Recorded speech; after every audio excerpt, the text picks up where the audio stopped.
Hello students, welcome to my class. Students, आज हम लोग एक नया चैप्टर शुरू करेंगे। चैप्टर का नाम है ऑल्टरनेटिंग करंट। चैप्टर का नाम है ऑल्टरनेटिंग करंट।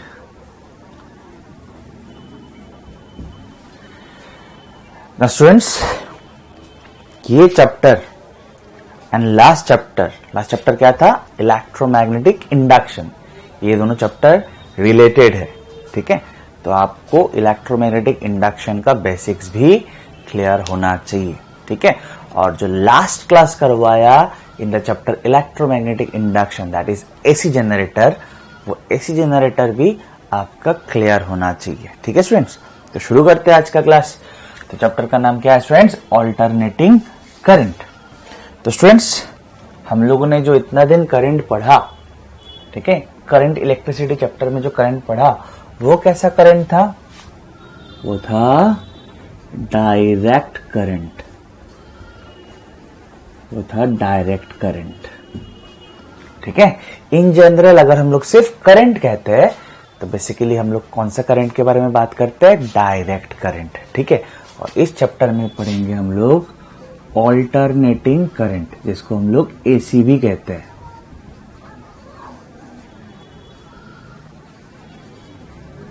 और इसको हम लोग कहते हैं डीसी, और इसको हम लोग कहते हैं AC.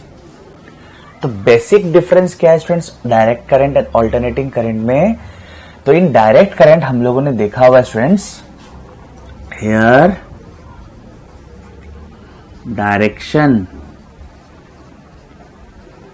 of current remains same। Direct current में स्टूडेंट्स करंट का डायरेक्शन में कोई चेंजेस नहीं आता, ठीक है। करंट हमेशा एक ही डायरेक्शन में फ्लो करता रहता है, ठीक है। करंट हमेशा एक ही डायरेक्शन में फ्लो करता रहता है। समझ में आया स्टूडेंट्स? हाँ, मैग्नीट्यूड में चेंज आ भी सकता है, नहीं भी आ सकता है, तो वो भी हम लोग बात करेंगे धीरे धीरे। और यहां पे here direction of current, here direction of current changes periodically, ठीक है। यहां पे जो है करंट का डायरेक्शन कुछ एक टाइम के बाद चेंज हो जाता है, ठीक है। कुछ एक टाइम के बाद चेंज हो जाता है, कुछ टाइम तक ऐसे तो कुछ टाइम तक ऐसे, ठीक है। यहां पे direction of current periodically change होता है, कुछ एक टाइम के बाद डायरेक्शन ऑफ करंट ऑल्टरनेट कर जाता है, इसीलिए इसका नाम है ऑल्टरनेटिंग करंट। समझ में आया स्टूडेंट्स? आया? देखते हैं कुछ ग्राफ्स, देखते हैं स्टूडेंट्स। So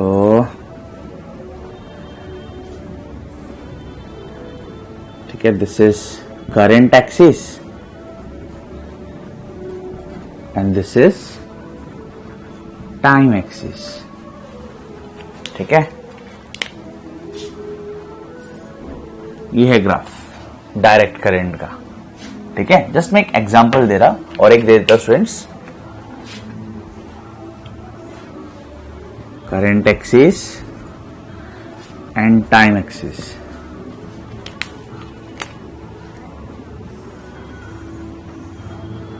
तो आप देख सकते हैं स्टूडेंट्स, यहां पे हमेशा करंट इज पॉजिटिव, ठीक है ना। यहां से ऊपर पॉजिटिव होगा, यहां से नीचे होता तो नेगेटिव होता। तो आप देख सकते हो करंट हमेशा पॉजिटिव है, करंट हमेशा पॉजिटिव है। यहां पे भी करंट हमेशा पॉजिटिव है, लेकिन इस ग्राफ में और इस ग्राफ में क्या डिफरेंस है? इस ग्राफ में और इस ग्राफ में क्या डिफरेंस है?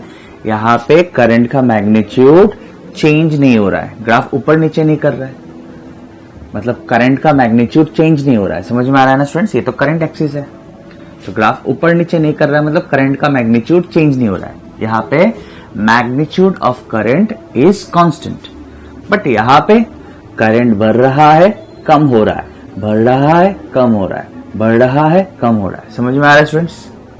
आया? बट दोनों केसेस में करंट हमेशा पॉजिटिव है।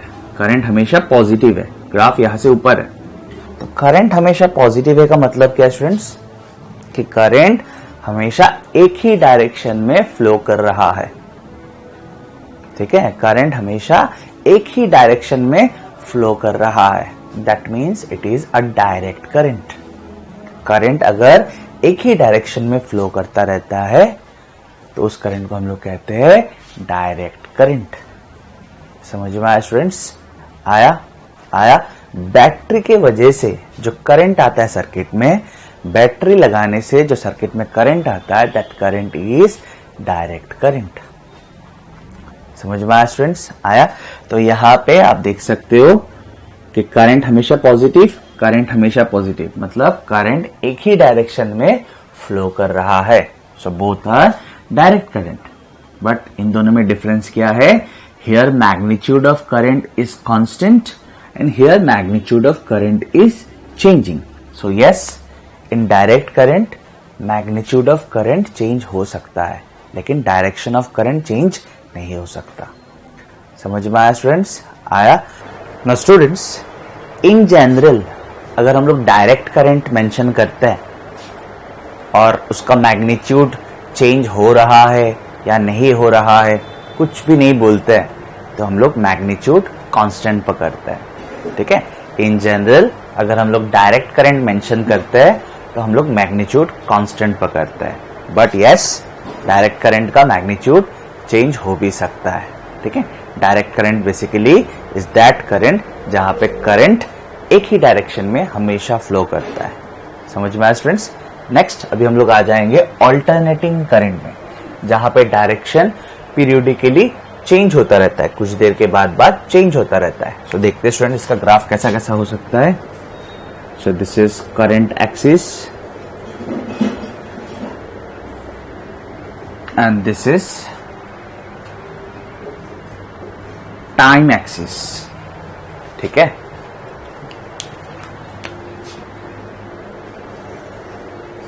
ऐसा हो सकता है स्टूडेंट्स।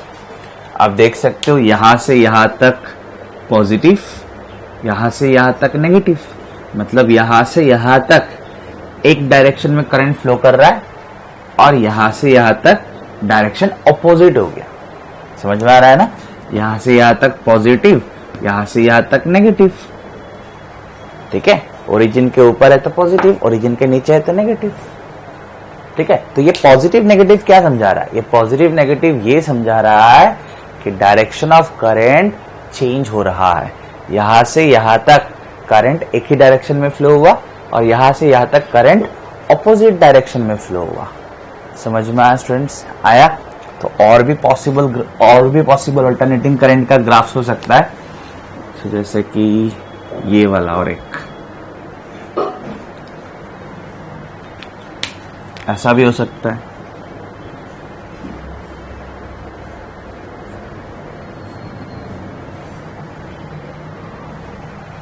ठीक है, ये भी एक अल्टरनेटिंग करंट है। समझ में आ रहा है स्टूडेंट्स? और भी देखते हैं।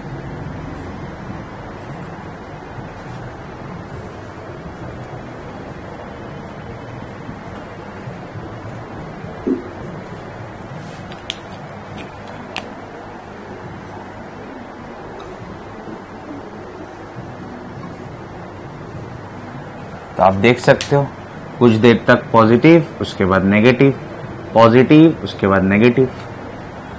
ठीक है, so this currents are alternating current. और ये कैसा करंट है? Direct current. समझ में आया स्टूडेंट्स? ना स्टूडेंट्स, डायरेक्ट करंट का सोर्स क्या है? तो आंसर इज बैटरी। और बैटरी को कैसे हम लोग लिखते हैं हम लोग को पता है। ठीक है, so this is source of direct current. किसी भी सर्किट में अगर बैटरी कनेक्टेड होगा तो सर्किट में करंट कैसा होगा? डायरेक्ट करंट होगा। करंट हमेशा एक ही डायरेक्शन में फ्लो करेगा, तो इसको हम लोग ऐसे बोल सकते हैं, डीसी सोर्स। ठीक है स्टूडेंट्स, नेक्स्ट एसी सोर्स के बारे में बात करते हैं। ठीक है, एसी सोर्स के बारे में बात करते हैं। तो स्टूडेंट्स हम लोगों ने लास्ट क्लास यानी कि इलेक्ट्रोमैग्नेटिक इंडक्शन का लास्ट लेक्चर एसी जनरेटर में हम लोगों ने देखा है कि अगर एक कॉइल रोटेट करता है in a region of magnetic field, मैं ज्यादा डिटेल्स में नहीं बोलूंगा, अगर एक coil in a region of uniform magnetic field पर रोटेट करता है तो उसमें आता है इंड्यूस्ड ईएमएफ। और वो इंड्यूस्ड ईएमएफ क्या ईएमएफ होता है स्टूडेंट्स? Alternating EMF. वो इंड्यूस्ड ईएमएफ कैसा ईएमएफ होता है? Alternating EMF. उसका जो कॉरेस्पॉन्डिंग करंट होता है that current is alternating current. ठीक है, उसको हम लोग कैसे डिनोट करते हैं सर्किट में? ऐसे। ठीक है, डीसी सोर्स को ऐसे रिप्रेजेंट करते हैं और एसी सोर्स को ऐसे रिप्रेजेंट करते हैं। This is AC source. Clear?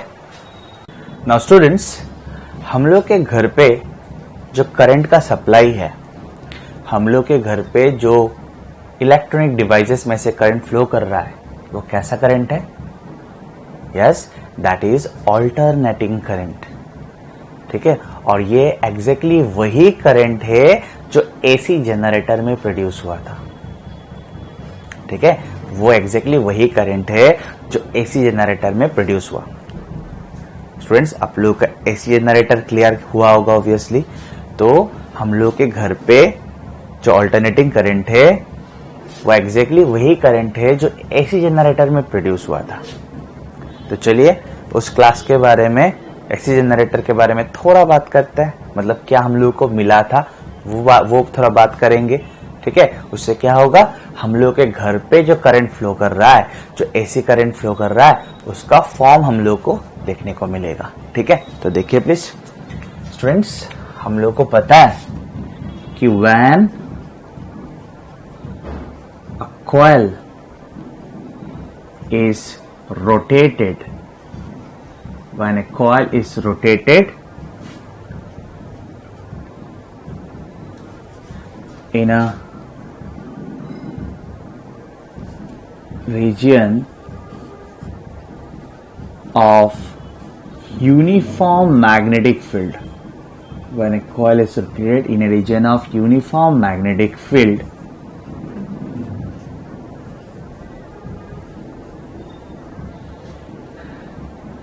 an alternating EMF and an alternating EMF is induced in it. ठीक है, an alternating EMF is induced in that coil. समझ में आया स्टूडेंट्स? तो ध्यान से देखिए, at time t induced EMF कितना था स्टूडेंट्स? यस, एक्सप्रेशन क्या था students? E equals to E naught sine of omega t. तो आप इसको ईएमएफ, इंड्यूस्ड ईएमएफ या simply EMF at time t बोल सकते हो। ठीक है, ईएमएफ एट टाइम टी बोल सकते हो या इंस्टेंटेनियस ईएमएफ भी बोल सकते हो। ठीक है, इंस्टेंटेनियस ईएमएफ, इंस्टेंटेनियस ईएमएफ यानी कि ईएमएफ एट टाइम टी। ठीक है स्टूडेंट्स, सो दिस इज, सब कुछ क्लियर होना चाहिए। ठीक है, what is this? This is EMF at time t. This is EMF at time t. और ये क्या था स्टूडेंट्स? ई नॉट था मैक्सिमम वैल्यू ऑफ ईएमएफ। ठीक है, मैक्सिमम वैल्यू ऑफ ईएमएफ। कोई प्रॉब्लम स्टूडेंट्स? नो। तो हम लोगों ने स्टूडेंट्स ग्राफ भी देखा था, हम लोगों ने ग्राफ भी देखा था, ईएमएफ वर्सेस ओमेगा टी। ठीक है, ग्राफ कुछ ऐसे आया था। ठीक है, बेसिकली मैं एक साइकिल का बात कर रहा हूं या कॉइल का एक कंप्लीट रोटेशन का बात कर रहा हूं। ठीक है, यहां 0 था, then pi by 2, then pi, then 3 pi by 2, then 2 pi. ठीक है, इनको आप डिफरेंट डिफरेंट फेज कह सकते हो या फेज एंगल कह सकते हो, ठीक है, डिफरेंट डिफरेंट फेज है, ठीक है, 0 से 2 पाई। तो अगर मैं आपको ऐसे पूछूं एक साइकिल में कितना फेज चेंज होता है, 2 पाई, 2 पाई। समझ में आया स्टूडेंट्स? आया? So what is omega t? What is omega t? तो आप बोल सकते हो यहां पे it is phase at time t, phase at time t, ठीक है। जैसे जैसे टाइम चेंज होता रहता है ये फेज भी चेंज होता रहता है, और ये फेज ऑब्वियसली रिपीट भी होगा, ठीक है, ये फेज रिपीट भी होगा।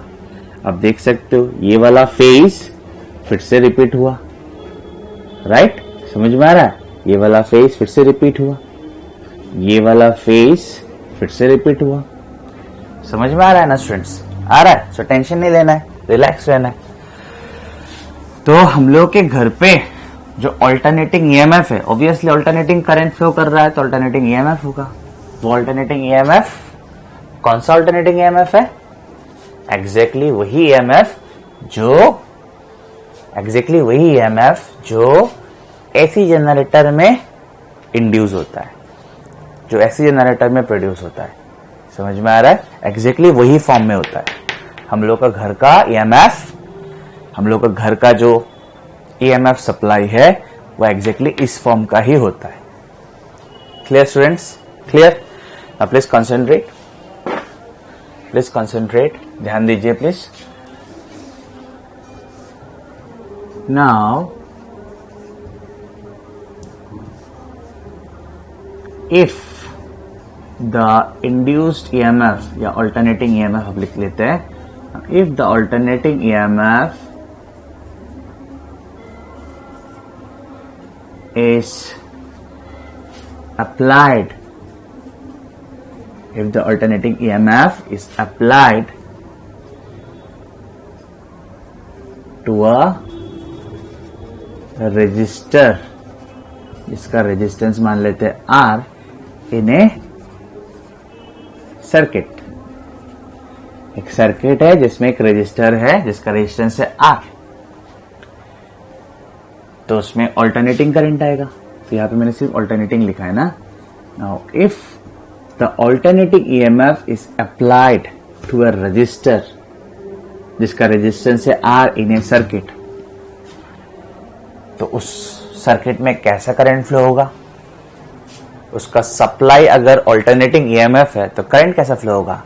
ऑल्टरनेटिंग करंट, ठीक है। तो उसका हम लोग थोड़ा फॉर्म देखेंगे स्टूडेंट्स, आगे जाके और भी अच्छी तरह से डिस्कस करेंगे, लेकिन अभी थोड़ा बेसिक फॉर्म देखेंगे। सो ध्यान दीजिए students.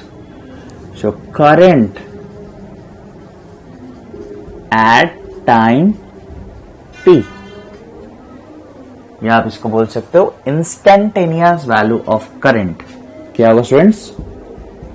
Current at time t is equals to EMF at time t by resistance. पता है ना हम लोग को करंट एट टाइम टी। इस बार करंट एट टाइम टी बोलना पड़ेगा क्योंकि टाइम के साथ साथ करंट चेंज होगा। क्यों करंट चेंज होगा? बिकॉज टाइम के साथ साथ ईएमएफ चेंज हो रहा है, ठीक है। So current at time t is equals to EMF at time t by resistance. कोई प्रॉब्लम स्टूडेंट्स? नो। और करंट एट टाइम टी क्या होगा? ईएमएफ एट टाइम टी की जगह पे आप क्या लिखोगे? ये वाला। So A naught sin of omega t by R, ठीक है स्टूडेंट्स? ठीक है, अब प्लीज ध्यान दीजिए, प्लीज ध्यान दीजिए, प्लीज ध्यान दीजिए। सो स्टूडेंट्स, करंट का मैक्सिमम वैल्यू कब होगा? करंट का मैक्सिमम वैल्यू कब मिलेगा? जब आप साइन फंक्शन का मैक्सिमम वैल्यू बिठाओगे। करंट का मैक्सिमम वैल्यू कब मिलेगा आपको? जब आप साइन फंक्शन का मैक्सिमम वैल्यू बिठाओगे, और साइन फंक्शन का मैक्सिमम वैल्यू क्या होता है? 1। तो करंट का मैक्सिमम वैल्यू क्या हुआ? E naught by R multiplied by 1, it is E naught by R, ठीक है ना। तो आप ऐसे लिख सकते हो, और I equals to I naught sine of omega t, whereas I naught equals to E naught by R. I naught किसके जगह पे लिखा आपने? E naught by R. और E naught by R क्या है? अभी अभी मैंने समझाया, it's maximum value of current. ठीक है, so where I naught equals to E naught by R is the maximum or peak value of current. Maximum or peak value of current, जिसको हम लोग कहते हैं called current amplitude. Called current amplitude. समझ में आया स्टूडेंट्स? तो students, हम लोग के घर पे जो ईएमएफ सप्लाई होता है, ऑल्टरनेटिंग ईएमएफ का सप्लाई होता है, वो इस फॉर्म का होता है, और उसका जो करंट होता है, कॉरेस्पॉन्डिंग करंट, वो इस फॉर्म का होता है. वैसे इसके बारे में थोड़ा और डिटेल्स हम लोग को पढ़ना पड़ेगा. जैसे जैसे हम लोग चैप्टर में आगे बढ़ते रहेंगे, हम लोग को समझ में आता रहेगा. ठीक है स्टूडेंट्स, कोई प्रॉब्लम? अभी अगर आप current versus time graph draw करोगे, ध्यान देना है स्टूडेंट्स, करंट वर्सेस टाइम या current versus omega T draw कर लेते हैं, उसके बाद टाइम वाला भी ड्रॉ कर सकते हैं, कोई प्रॉब्लम नहीं है. So this is current versus omega T. ठीक है स्टूडेंट्स? ठीक है, so please concentrate. This current versus omega T. So exactly वही ग्राफ आएगा. थोड़ा बड़ा करके ड्रॉ कर लेता हूं. तो यहां पे भी तो साइन फंक्शन है ना. साइन फंक्शन अगर रहेगा तो ग्राफ ठीक वैसा ही आएगा. ठीक है, ये साइन फंक्शन का ग्राफ है स्टूडेंट्स. यस, ये 0 पाई बाई 2 पाई 3 पाई बाई 2 2 पाई. ये हो गया करंट वर्सेस ओमेगा टी. ठीक है, करंट वर्सेस ओमेगा टी. अब करंट वर्सेस टाइम ड्रॉ करना चाहो तब भी होगा. Current versus time. ठीक है, करंट वर्सेस टाइम. ध्यान देना है स्टूडेंट्स, ध्यान देना है. तो ये वाला कोऑर्डिनेट क्या होगा? 0. ये तो एक साइकिल है ना, ये तो एक कंप्लीट साइकिल है, उसके बाद तो रिपीट होगा. ध्यान दीजिए स्टूडेंट्स, ये कंप्लीट साइकिल है, उसके बाद रिपीट हो रहा है. यही चीज रिपीट हो रहा है. समझ में आ रहा है स्टूडेंट्स? तो एक कंप्लीट साइकिल में जो टाइम लगता है उसको क्या कहते हैं? Time period. ये बेसिकली वही टाइम है जो कोयल को एक कंप्लीट रोटेशन में लगा था. ठीक है स्टूडेंट्स? तो ये क्या है? Half of the time period. ठीक है, ये क्या होगा? Half of the time period का आधा, तो बेसिकली T/4. ठीक है, तो T/4 plus T/4 T/2 plus T/4 होगा 3T/4. समझ में आया स्टूडेंट्स? आया. तो अगर आप बोलोगे करंट वर्सेस टाइम तो ये वाला लिखोगे, और अगर बोलोगे आप करंट वर्सेस ओमेगा टी तो ये लिखोगे. समझ में आया स्टूडेंट्स? आया. तो हम लोग के घर पे जो करंट होता है, ऑल्टरनेटिंग करंट होता है, उसका फॉर्म इस तरह होता है.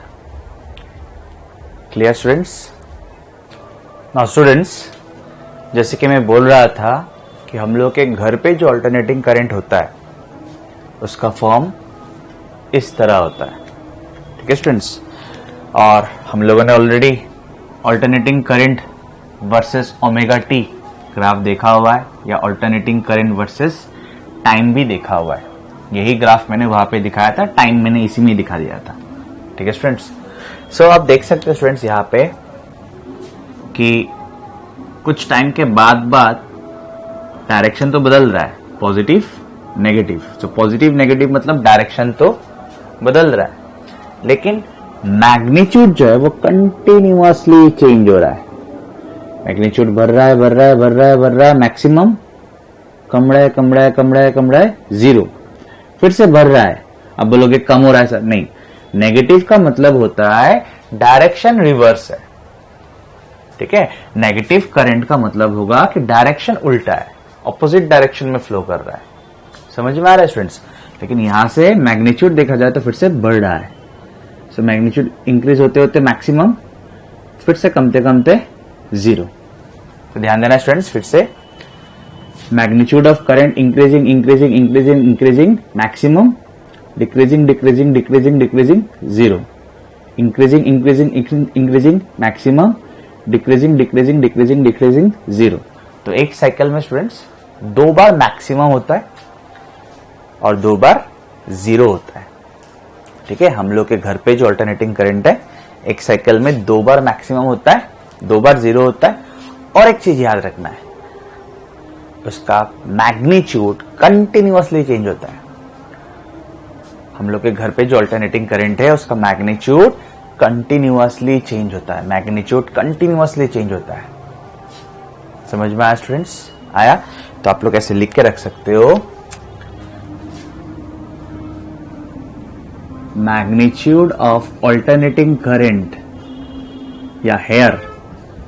हम लोग हर एक अल्टरनेटिंग करंट के बारे में बात नहीं कर रहे स्टूडेंट्स, हम लोग पार्टिकुलरली इस अल्टरनेटिंग करंट के बात कर रहे हैं जो कि हम लोग के घर पे होता है, ठीक है। So here magnitude changes continuously and direction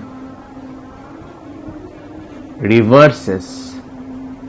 अगर आपको देखने में कोई प्रॉब्लम हो रहा हो तो मैं बोल रहा हूं, ध्यान से सुनेंगे तब लिख सकते हो। एंड डायरेक्शन रिवर्सेस पीरियोडिकली, ठीक है। डायरेक्शन जो है एक पार्टिकुलर टाइम के बाद चेंज होता है। यहां से यहां तक तो सेम डायरेक्शन में फ्लो हुआ, उसके बाद डायरेक्शन चेंज हुआ। समझ में आ रहा है कि नहीं? पॉजिटिव मतलब एक ही डायरेक्शन में, फिर से नेगेटिव मतलब ऑपोजिट डायरेक्शन। समझ में आ रहा है? सो डायरेक्शन कुछ एक टाइम के बाद चेंज होगा, कुछ एक पर्टिकुलर पीरियड के बाद चेंज होगा, बट मैग्नीट्यूड कंटिन्यूअसली चेंज हो रहा है, कंटिन्यूअसली चेंज हो रहा है। समझ में आ रहा है कि नहीं? मैग्नीट्यूड कंटिन्यूअसली चेंज हो रहा है, बट डायरेक्शन वो कुछ एक पीरियड के बाद चेंज होगा। समझ में आया स्टूडेंट्स? आया? So this is basically graph between current, alternating current and omega t, और आप बोल सकते हो current versus phase at time t. समझ में आया होगा? समझ में आ रहा है? करंट वर्सेस फेज बोल सकते हो। समझ में आ रहा है स्टूडेंट्स? और ये है करंट वर्सेस टाइम, ठीक है। ये वाला और ये वाला क्या है? Peak value of current, peak value of current और मैक्सिमम वैल्यू ऑफ करंट, जिसको हम लोग करंट एम्पलीट्यूड कहते हैं, ठीक है। यहाँ पे अगर प्लस आई नॉट तो यहाँ पे माइनस आई नॉट, तो माइनस आई नॉट का मतलब ये नहीं कि नेगेटिव करंट है, ठीक है। माइनस आई नॉट का मतलब है करंट ऑपोजिट डायरेक्शन में है। समझ में आया स्टूडेंट्स? आया? कोई प्रॉब्लम यहाँ तक? नो? तो थोड़ा और डिस्कस करते हैं students. Now it is time period. Time period तो एक साइकिल कंप्लीट होने में जो टाइम लगता है, दैट इज टाइम पीरियड, ठीक है। यहां पे देखिए, एक cycle, this is one cycle, this is another cycle. एक साइकिल कंप्लीट होने में जो टाइम लगता है, इस टाइम को कहते हैं टाइम पीरियड, ठीक है। ये आप एसी जनरेटर के केस के साथ रिलेट करेंगे तो एक रोटेशन में जितना टाइम लगा था, दैट वाज टाइम पीरियड, ठीक है। लेकिन आप करंट के केस में बोलेंगे तो आपको बोलना पड़ेगा ऐसे कि एक साइकिल में जो टाइम लगता है, एक कंप्लीट साइकिल में जो टाइम लगता है, उसको कहते हैं टाइम पीरियड। समझ में आया? तो एक बार देख लेते हैं proper definition. The time taken by alternating current to complete, क्या लिखा है मैंने, to complete one cycle of variations, ठीक है। बेसिकली एक साइकिल में जो टाइम लगता है, उस टाइम को कहते हैं टाइम पीरियड, जिसको हम लोग डिनोट करते हैं कैपिटल टी से। समझ में आया स्टूडेंट्स? आया? Next, angular frequency. Please concentrate. ये सब चीज स्टूडेंट्स क्लास 11 में पढ़ाया गया आप लोगों को, ठीक है। फिर भी मैं बेसिक्स दे रहा हूँ, कोई प्रॉब्लम नहीं है। थोड़ा थोड़ा अगर आप भूल चुके हो तब भी आपको समझ में आ जाएगा, लेकिन आपको ध्यान देते रहना पड़ेगा। तो एंगुलर फ्रीक्वेंसी का मतलब होता है how fast phase is changing. ये सब क्या है स्टूडेंट्स? ये सब डिफरेंट डिफरेंट फेज है। बढ़ रहा है, बढ़ रहा है, बढ़ रहा है, कम हो रहा है, कम हो रहा है, कम हो रहा है। तो बेसिकली हो क्या रहा है? हम लोग बोलेंगे फेज चेंज हो रहा है। हम लोग बोलेंगे फेज चेंज हो रहा है, ठीक है। जैसे कि मैक्सिमम वैल्यू, ये जो मैक्सिमम है इसका एक फेज है। हर एक वैल्यू का एक एक फेज होगा स्टूडेंट्स, हर एक वैल्यू का, करंट का हर एक वैल्यू का एक एक फेज होगा। समझ में आ रहा है? आ रहा है। और एक साइकिल कंप्लीट होने के बाद फेज फिर से रिपीट होगा। समझ में आ रहा है कि नहीं? ठीक है, समझ में आया फ्रेंड्स? तो ये क्या है? ये सब डिफरेंट डिफरेंट फेजेस है, ठीक है। तो कितना जल्दी फेज चेंज हो रहा है, how fast phase is changing, उसी को हम लोग कहते हैं angular frequency. So students, what is angular frequency? It is rate of change of phase, या आप लिख सकते हो चेंज इन फेज पर यूनिट टाइम। बेसिकली ये आपको ये आइडिया देता है, एंगुलर फ्रीक्वेंसी ओमेगा आपको ये आइडिया देता है कि कितना जल्दी फेज चेंज हो रहा है, how fast phase is changing. समझ में आया स्टूडेंट्स? तो एक साइकिल में कितना फेज चेंज होता है? 2 पाई। और एक साइकिल में टाइम कितना लगता है? Time period. तो टी टाइम में अगर फेज चेंज होता है 2 पाई, तो यूनिट टाइम में कितना फेज चेंज होगा स्टूडेंट्स? 2 pi by T. अगर एक साइकिल में टाइम कितना लगता है? Time period. और एक साइकिल में फेज कितना चेंज होता है? 2 पाई। तो टी टाइम में अगर 2 पाई फेज चेंज होता है, तो यूनिट टाइम में कितना फेज चेंज होगा? 2 pi by T. Unit time में जितना फेज चेंज होता है उसी को ही कहते हैं एंगुलर फ्रीक्वेंसी। समझ में आया स्टूडेंट्स? आया? कोई problem? No. Next, frequency. Frequency का मतलब होता है students number of complete cycles per unit time, या पर सेकेंड भी आप बोल सकते हो, ठीक है। ऑब्वियसली ऑल्टरनेटिंग करंट है तो इसमें साइकिल्स है। जैसे कि इस करंट का बात करें तो ये एक साइकिल, ये एक साइकिल, ये एक साइकिल, ये एक साइकिल, लाइक दैट, ठीक है। Cycle cycle cycle. So what is frequency? Frequency का मतलब होता है यूनिट टाइम में, यानी कि 1 सेकेंड में कितना नंबर ऑफ साइकिल्स कंप्लीट हो रहा है, ठीक है। So number of complete cycles per unit time या पर सेकेंड, ठीक है। तो स्टूडेंट्स, एक साइकिल में टाइम कितना लगता है? टी। तो बेसिकली टी टाइम में कितना साइकिल्स कंप्लीट होता है? 1। टी टाइम में कितना साइकिल्स कंप्लीट होता है? 1। टाइम पीरियड में कितना साइकिल्स कंप्लीट होता है? 1। तो टी टाइम में अगर एक साइकिल कंप्लीट होता है तो यूनिट टाइम में कितना साइकिल होगा? 1/t। ध्यान देना स्टूडेंट्स, अगर टी टाइम में एक साइकिल कंप्लीट होता है तो यूनिट टाइम में कितना साइकिल कंप्लीट होगा? 1/t। और यूनिट टाइम में कितना साइकिल कंप्लीट होगा उसी को ही तो कहा जाता है फ्रीक्वेंसी। क्लियर? ये आप लोगों ने पढ़ा होगा इन क्लास 11। समझ में आया स्टूडेंट्स? आया? कोई प्रॉब्लम? नो। नेक्स्ट हम लोग relation between omega and frequency, यानी कि एंगुलर फ्रीक्वेंसी एंड फ्रीक्वेंसी भी लिख सकते हैं। So omega equals to 2 pi by time period. 1 by time period के जगह पे आप फ्रीक्वेंसी लिख सकते हो। तो 1 बाय टाइम पीरियड के जगह पे आप फ्रीक्वेंसी लिखोगे तो ओमेगा हो गया 2 पाई एफ। समझ में आया स्टूडेंट्स? आया? कोई प्रॉब्लम? नो। तो स्टूडेंट्स, ऑल्टरनेटिंग करंट जो हम लोग के घर पे है, जिसका फॉर्म ऐसा है, ठीक है, हम लोग के घर पे जो ऑल्टरनेटिंग करंट है उसका फॉर्म ऐसा है। इसको और 2 फॉर्म में लिखा जा सकता है, in terms of frequency and in terms of time period. तो देखते हैं। सो ये है पहला फॉर्म जो हम लोगों ने ऑलरेडी लिखा हुआ है, I equals to I naught sine of omega t. तो आप ऐसे लिख सकते हो एक छोटा सा हेडिंग दे सकते हो, different forms of alternating current in our house, in our या different forms of alternating current supplied to our house. ठीक है, सो ये एक फॉर्म।